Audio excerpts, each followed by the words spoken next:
ahagutse n'ahanje nawe. Yesu ashimwe, ndabashuhuje mu izina rya Yesu Kristo rikomeye kandi ritangaje. Nongeye kuguha ikaze wowe utuninze kuri ahagutse hanjye nawe, umuyoboro wa TV ugamije kuvuga ubutumwa bwiza bwa Kristo biciye mu nyigisho no mu bikorwa bigamije kugira ngo umubiri n'ubugingo bw'abantu bihembuke. Imana rero iguha umugisha wowe utuninze. Reka dutangire dusenga nkuko bisanzwe. Data wo mu ijuru, turagushima, turaguhimbaza, turaguha icyubahiro yuko uri Imana kandi uri Imana ikomeye, uri Imana itangaje.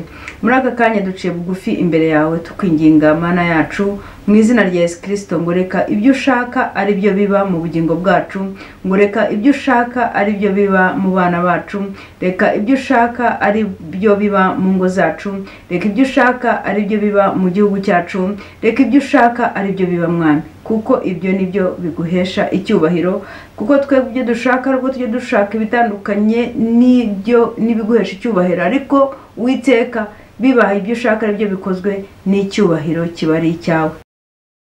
Rero turakwingize n'aka kanya n'iteka ryose, reka ubushake bwawe ari bwo buba biciye mu mwana wa Yesu Kristo. Tukugandukiye rero, imitima yacu irakugandukiye, amatwi yacu araguteze, turayateze kugira ngo twumve icyo tubwira, kandi Uwiteka Mana yacu ntabwo bituva kuri iyi cano, ntabwo tuvaho nk'uko twahaje, turavaho hari icyo twiza, ari cyo duhindutse. Kandi Uwiteka muri aka kanya tukweretse abantu bashonje, Uwiteka kugira ngo bagaburire, turabasengeraho bari bose, abagutabaza ubatabare Data, abambaye ubusa ubambike, Uwiteka Mana ishobora byose, ababuze aho kuba, ababuze amacumbi bacumbikire, nukuri abarwayi ubakize Uwiteka, abihebye abababaye Data ubahe umunezero ku mutima, amahoro ava muri Kristo. Turasabira abantu bose kwisi aho bari, abaguhamagara, abagutabaza, abagukomangira Uwiteka, kugira ngo Uwiteka ubakingurire kandi ubahe ibyo basaba Uwiteka Imana yacu, n'abagushaka bakubone kuko ari ku ijambo ryawe ribivuga. Ibyo turabisabye mu izina rya Yesu Kristo Umwami Imana yacu, amen. Haleluya. Murakaza neza rero kuri iyi cano yanyu, kuri cano yacu.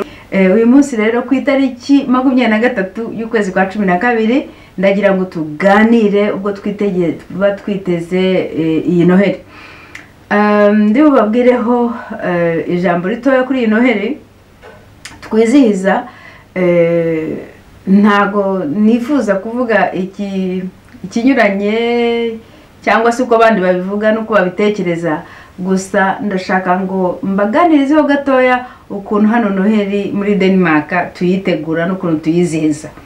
Jewe ku giti cyanjye, jewe ubwanjye ntabwo nizihiza Noheli jewe ku bwanjye, ariko nyine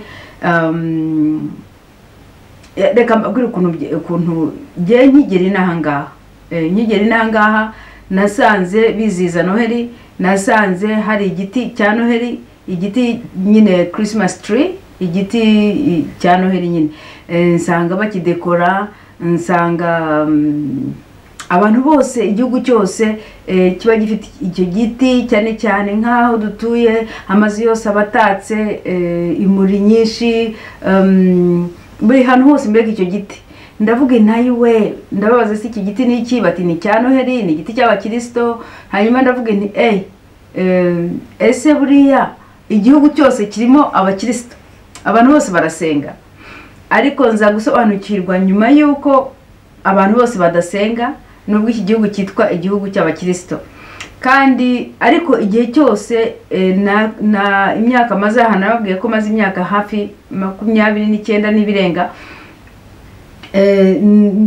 ariko imyaka ya mbere yose wenda ni imyaka 10 n'ibirenga, nari nzi ko kiriya giti hari aho gihuriye na Noheli. Abana banjye bamaze kuvuka twajyaga tubona abasaza b'abaturanyi, cyangwa mbere ise wabo yajyaga yambara nyine intuza iriya myenda ya Santa Claus kugira ngo azane za kado, mbega dukora imico yose ya gipaga. Imico yose yo bakoraga abantu b'inahangaha, ariko ntabwo nari nzi ko hari aho bitaniye na Yesu Kristo. Mu gukura rero n'iby'agakiza nibwo naje kubimenya. Rero ndagira ngo mbabwire kuntu twebwe igiti twagiteguraga, namwe mwivaniremo inyigisho zanyu, namwe mu bitekerezeho mbega buri muntu. Ubundi igiti twebwe kuko twashaka kubikora neza, ngiye numvaga nk'umuntu w'umunyedini kandi nzi ngo ibintu ni ibya Kristo, nashaka ko tubikora neza. Bivuze ngo abana twarabateguraga tukagenda, jewe mbega umuryango wose na se wabo tukajyana mu ishyamba kugira ngo twitoranyirize igiti tukitemere. Igiti tukakizana tukagishyira hariya mu nzu tukagitaka.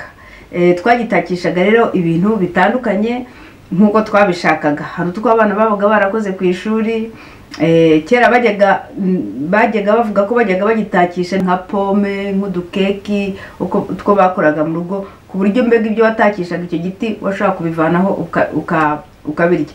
Ariko twebwe nyine twatakishaga nyine imitako, cyane cyane ngiye nkagura n'iri exclusive, utuntu twatundi tuba tumeze nk'utubirikira ukuntu, tumeze nk'uduti mu kuntu, nkagura tumeze nka zahabu n'amatara. Ubwo rero twatakishaga utwo imitako cyane cyane iy'amatara. Twashyiragaho ibuje, ariko buje zakishwa n'amashanyarazi, tumeze nk'amashanyarazi, kuzenguruka igiti. Twashyiragaho inyenyeri hejuru, twashyiragaho tuntu tw'utuboro tw'udupira tumeze twa rawundi tw'amabara menshi. Twashyiragaho n'utundi tuntu bita nise. Nise ntabwo nzi ukuntu batwita ahandi mu bindi bihugu, ariko ndaza kuba tubasobanurira. Mbega tugashyiraho ibintu nk'uko tugashyiraho n'urwego, tugashyiraho mbega n'utundi twose dutandukanye, igiti kikaba cyiza pe. Mfite amafoto menshi y'ibigiti mu nzu. Hanyuma igiti twamara kugishyiraho tugatangira kugura kado. Ahantu rero hano batangira kugura kado tukazishyira munsi y'igiti, tukazishyira munsi y'igiti zikaba ziri aho. Hari rero ariko twabaga twamanitse n'utuntu tugabo dutoya tw'ingofero, za ngofero mukunda kwambara, z'ingofero za red na green, twabaga tutumanitse hariya, tutwita nise inahangaha. Twabaga tumanitse rero ahantu hose, mu madirishya, mu gikoni, hehe, twose tumanitse, hano hose tumanitse. Ndagira ngo uyu munsi tuganire ku bijyanye na Noheli. Ndagira ngo mbabwire ukuntu hano muri Denmark twizihiza Noheli. Wenda hari icyo wakwigamo, hari icyo wakumva kidasanzwe, ariko urebye Noheli yacu ntabwo itanye na Noheli z'ubundi Burayi. Ikintu rero Noheli itangira hano, abantu batangira kwitekereza mbere nko mu kwa 11 haba hatangiwe ibyitwa Euro focused. Ni ubusabane bwa Noheli, ni nko kujya kuri lunch nyine ya Noheli. Ibyo rero bitegurwa buri kigo cyose, buri kigo, ndavuga ngo buri kigo cyose. Abatuye inahangaha niba hari abatuye abinahangaha abazabyumva muzakomende. Buri kigo cyose, hafi buri kigo cyose kiba gifite, nge nakumva ari buri kigo cyose mu by'ukuri uko mbizi, kiba gifite ubwo busabane bwa Noheli. Ibintu bitangira mu kwezi kwa 11 already. No kuvuga ngo buri company igira umugoroba aho zisohoka cyangwa byabera ku kazi, ariko cyane cyane bakunze gusohoka bakajya kunywa, bakajya no kurya. Aho hantu rero mu kunywa no kurya, imico yaho mu by'ukuri mbabwije ukuri, ntago rari najya muri Euro focused, kuko ntago nigeze nyikunda, kubera yuko mbega iyo ugiye muri za Euro focused ubusanga abantu barasangira, bagasabana, bakaririmba amaririmbo, bagasinda. Ariko nicyo gihe mu kwezi kwa 11 nicyo gihe abantu basinda birenze urugero. Muri uko gusinda rero ni nacyo gihe abantu basambana birenze urugero. Murabyumva namwe? Ntabwo rero ndibuje muri icyo kintu. Hari ushobora wenda kuntera amabuye kubera yuko wenda nawe ajya mu za Euro focused, akavuga ati urabivuze none umugore wanjye, urabivuze none umugabo wanjye, ariko si cyo ngamije. Ntabwo mvuga ngo ko buri muntu wese ujya muri iyo refocused agomba gusinda, agomba no gusambana, ariko mu by'ukuri ibyo bintu bibaho cyane cyane cyane bikabije. Amategeko atanditse ni ukuvuga ngo ibibera muri iyo refocused mbega ntibigasubiremo biba byaberewemo hariya. Ni bibi cyane, birambabaza rwose. Je ntago nigeze nyikunda. N'umwaka ushize mbere ya corona ku kazi k'umugabo wanjye hakora, bagiye nabo muri refocused. Umwana w'umukiri mutoya urangije amashuri yanyweye cyane, batashye baramudropinga nyine, avamo imodoka biramuseye kuko tabashaka, ari mu muhanda azubaye kubera kunywa inzoga cyane. Habe ibintu bibi cyane mu kwezi kwa 11 no mu kwezi kwa 12. Ariko ubwo narimvuze iyo ni pre, ntabwo navuga ko ari pre, ariko nayo ni ko Noheli mbega itangira kwizihizwa.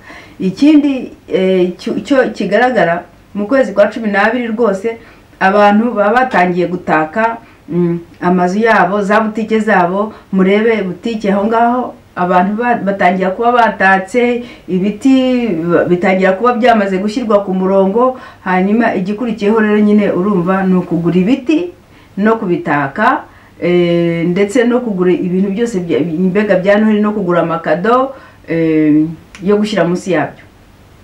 Hano rero ntago baselebratinga cyane Noheli kuri 25, ahubwo Noheli iba celebratinga Christmas Eve, ni umugoroba wa Noheli.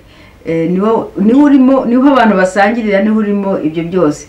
Ni ukuvuga rero ngo abantu ku mugoroba wa Noheli baba bavuye mbega aho bakora hose batashye nk'ahandi hose, nk'uko na cyane iwacu twabigiraga kugira ngo abantu basangire Noheli n'imiryango yabo. Uko niko Noheli yizihizwa hano. Ubwo ndavuze kado, hari nyine mbega ni igihe cya kado, ni igihe cyo kurya, ni igihe cyo gusinda, ni igihe. Ariko buri muntu wese, ndibaza hafi buri rugo, ntabwo ari hafi buri rugo ariko urugo, ingo nyinshi cyane cyane zifite abana n'isitabafite, baba bafite ibiti bateguye mu nzu, amazu bariho amatara. Ubwo iyo niyo Noheli yangaha. Hanyuma ku munsi nyirizina aho abantu basangira, ubwo ingo nyinshi baba batetse mbega bateka ibiryo bikomeye, imbata, imbata, senkoko, inyama y'ingurube y'igice kimwe kinini bateka, sinzi ukuntu babyita, bakagiraho turayi turyohereye, bakagiraho mbega ibyo kurya bya Noheli bigiye. Umva, niba tuba twariye ejo nzabereka imeza ibyo baba bashyizeho ku meza kugira ngo mubibone neza, tutarabirya nzabibereka. Ibyo rero abantu bararya, ariko hari ikintu kindi barya, umuceri utetse mu mata, ni ibintu byinshi bagenda barya bitandukanye. Ariko icyo nzi ni igihe cyo kurya. Ntabwo nshaka kuvuga kuko abantu benshi bafite ukuntu bizera, nuko bizera. Sinshaka kuvuga ikintu, genda avuga uko bimeze, hanyuma n'abantu nabo buri muntu wese yibwirize yumve. Muri iki gihugu ntago abantu basenga pe, ntago ari benshi basenga, ntago ari benshi basenga. Ariko nanone Eliya niwe wavuze ati umva, ati abantu barashize, nijya usigaye. Imana yamubwira ati hasigaye 7,000 bategeze bagira bate bunamira Bali. Rero ndatekereza naha ngaha ko wenda hari n'ibihumbi 700 cyangwa 707 batigeze bunamira Bali. Ariko mu by'ukuri dufite ikibazo nyine cyako abantu badasenga. Ariko buri muntu wese udasenga, n'umupagani n'utizera, ubu ngubu Noheli yizihizwa kimwe. Ukibaza se, niba umuntu yizihiza kuvuka kwa Kristo kandi Kristo ukaba utamwizera, kandi abo batizera niba batazi inzu kurenza, niba baguze ibiti binini, niba baguze amanyenyeri manini, kandi ntabwo bizera Kristo, none se ukibaza uti aho ngaho bihuriye. ku giti cya Noheli reka gisubireho ikintu twabaga twashyiragaho inyenyeri hejuru ku mutwe wacyo. Iriya nyenyeri bavuga ngo isobanuye inyenyeri ya yindi abanyabwenge b'iburasirazuba babonye barayikurikira baje kureba Kristo aho ubwo yavukaga nyine i Bethlehem. Ubwo bagira kwa Herode ntibakayibura, ariko bahavuye kwa Herode bahagurutse bakayibona. Iyo ngo nicyo nyenyeri ivuze. Ikindi cyabaga ku giti habagaho tushiraho ikintu cy'urwego. Urwego ngo rwo rusobanuye mbega ni igipapuro kiba gikase nk'urwego kizamuka nyine ku giti. Urwego rwo ngo ruba rusobanuye rwa rwego Yakobo yabonye abamarayika bamanuka bazamuka. Kwibaza se urwo rwego rugeze ku giti gute? Hanyuma ikindi gikurikiyeho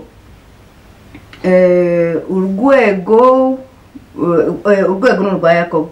Hanyuma za ball ya mipira ya round iriya ubundi kera batarabigira nyine urumva uko imyaka igenda, uko tekinoloji igenda iza ihinduka n'ibindi birahinduka, ariko kera ubundi bashyiragaho n'ibintu biribwa. Rero bashyiragaho za pome, ariko izo ngizo zari zivuze ngo ni ya pome Adamu na Eva bariye mu ngobyi ya Adeni.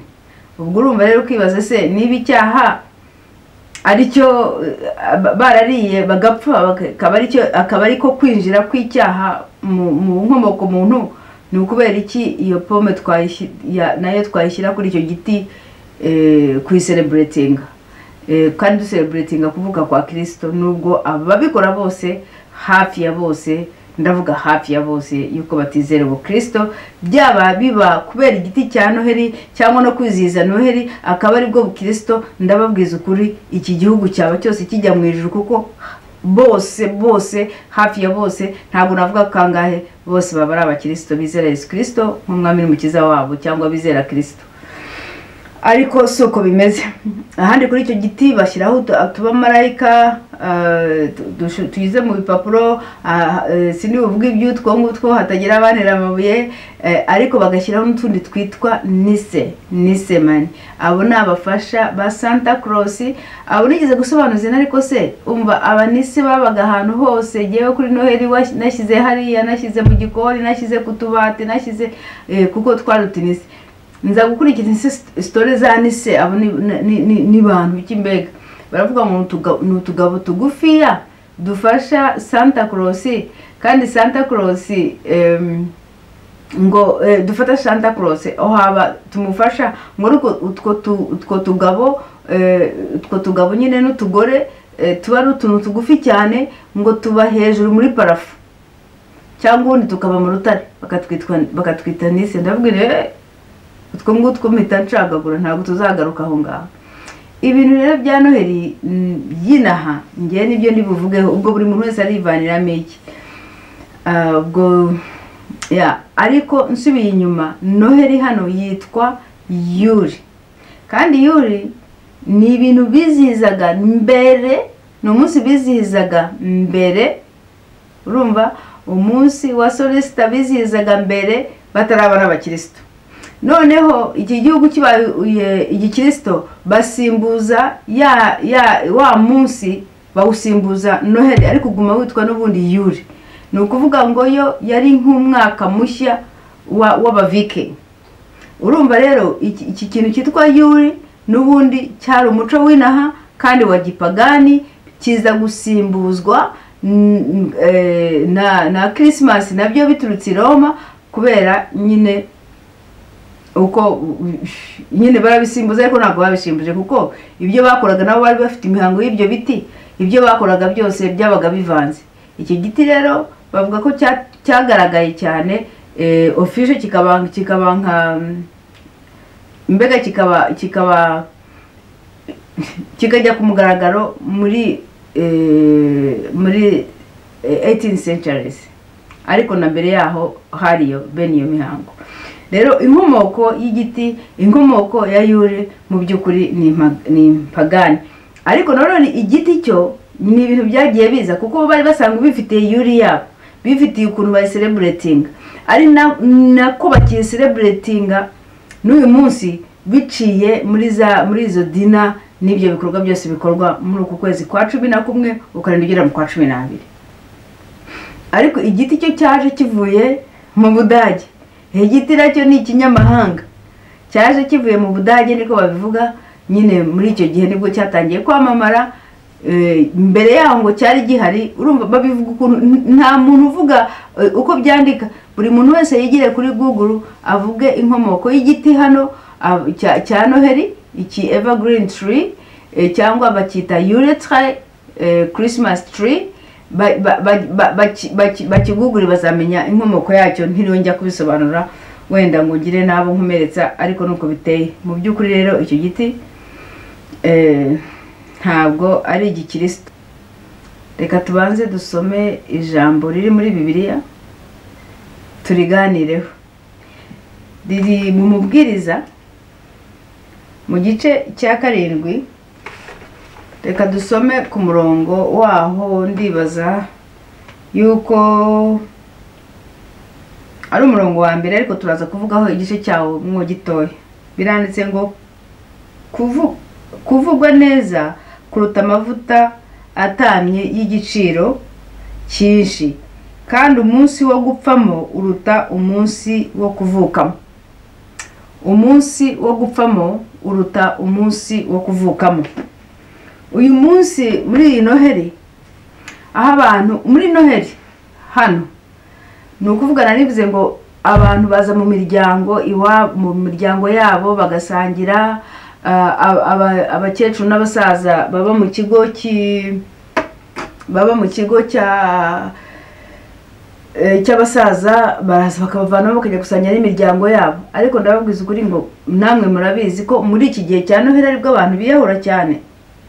Hari Noheli ntazibagirwa, umugore umwe twakoranaga, musaza we yitwikiye mu nzu kubera kuba wenyine. Urumva rero kuri iyi Noheli habaho ibintu byinshi cyane, abantu bari lonely. Uyu munsi rero nagira ngo nihanganishe umuntu uwo ari we wese waba wumva ikinyarwanda akaba atari kumwe n'umuryango we, akaba atari kumwe nabo baselebratinga hamwe, akaba afite ibibazo, cyangwa se umuntu uri muri gereza, cyangwa umuntu uri kwa muganga. Umuntu wese wakumva ko yarakuriye kubana n'umuryango akaba atari kumwe n'umuryango we, n'undi utari kumwe n'umuryango we nyine kubera yuko wenda bafitanye amakimbirane cyangwa ibibazo, wowe wese ndamwihanganisha. Ariko rero nkaha ngaha nko muri Afrika ndibuka kera yuko Noheli yabaga umuntu ashaka umwenda wo kwambara. Nibura icyo gihe akagurirwa umwenda wo kuzambara kuri Noheli, mukarangiza mukajya gusenga, mukarangiza mukagenda mukajya gusurana, murya munywa. Kera cyane abantu bakibana neza. Sinzi uyu munsi rero, ariko ndibaza ko ari aho handi abantu bakibanye neza. Ariko muri aka kanya hari umuntu wabuze umwenda wo kujya gusenga. Uwiteka Imana ikwambike. Muri aka kanya hari umuntu wabuze ibyo kurya akavuga ati abana banjye kuri Noheli bo nzabagaburira iki. Uwiteka Imana yo mu ijuru iguha ibyo kurya. Ariko ndinginga naba hari umuntu ufite ibyo kurya kuri Noheli, si ukuvuga ngo ni Noheli, kuko Noheli yo ntarihuriye jewe uko mbyizera, kuko ntayibona muri icyo gihe Bibiliya itemeza igihe Kristo yavukiye. Niba ari igihe cy'imbeho nk'iki, niba ari iki, n'abanyabwenge n'abanditsi ibitabo ntabwo babyumvikanaho kimwe.